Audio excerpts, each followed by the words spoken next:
All right, meanwhile, a curious conversation between the French president and the Saudi leader caught on video. The conversation between the two men happening on the sidelines of the G20 summit. Emmanuel Macron reportedly telling Saudi Prince Mohammed bin Salman, or MBS, "I am worried," I'm quoting now, "I am worried," and, quote, "you never listen to me," end quote. It's important to note that we don't know the context of these comments. Joining us now to discuss is Fareed Zakaria, host of CNN's Fareed Zakaria GPS. Fareed, good to see you. So what do you make of this exchange between Macron and MBS? I mean, they are out in the open, but at the same time having a very private conversation, and this camera nearby was able to pick up some of the audio, some of which has been translated that way, as I just mentioned.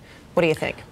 Well, Frederica, you put it very well in the sense that, you know, we're reading tea leaves here. But it's fair to say that Emmanuel Macron has really taken on the role of the kind of moral leader of the West, the spokesman for liberty, democracy, the liberal international order that Donald Trump has essentially forsaken.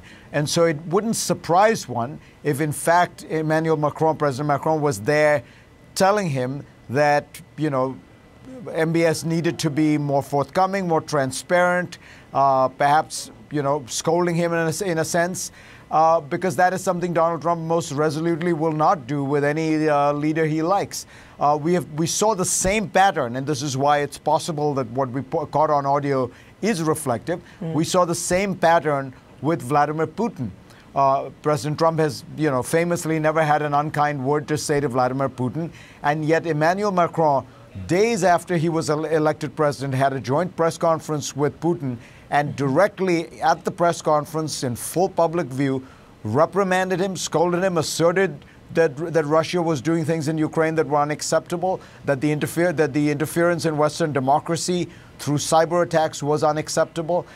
So all the kind of things that, you know, again, traditionally the American president has done, President Macron has been doing. So it wouldn't be surprising if Macron decided to extend that to the Kingdom of Saudi Arabia as well. All right. And then from that audio, what's being deciphered is based on, they're both speaking English in what is being picked up in that videotape. And so many have been listening intently to see, you know, what more is being said. Meantime, also at that G20, you know, there is that image of MBS and then Russian President Vladimir Putin interacting there. I mean, a high five, a very friendly handshake there. What does that say to you about their relationship? Well, look, the president of Russia, Vladimir Putin, is not going to care whether or not Mohammed bin Salman ordered the assassination of a journalist. I think it's fair to say that President Putin has done similar things himself. And so, if anything, I mean, there's a certain kind of camaraderie which you see expressed there. I don't know what it was about, of course. But, you know, more broadly, Russia has never had a problem with governments that violate human rights.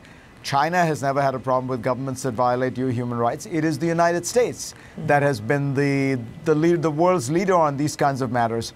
So it doesn't surprise me at all that Putin would be glad to see Mohammed bin Salman. For him, if anything, it means that they might be able to forge some kind of stronger relationship. Yeah, and talk to me about the setting there at, say, the G20. While there may be orchestrated meetings, there are also opportunities in which many leaders see each other, catch each other's eye, then decide to have a little bit of chat. We know that Trump, leading into it, had canceled a planned meeting with Putin, but now reportedly, apparently, they may have had a moment together.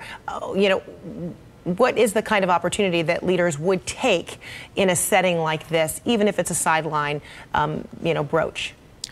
Well, that's, again, exactly it, Frederica. It's the side meetings, it's the informal conversations. The actual G20 can be a very boring conference because there are too many countries.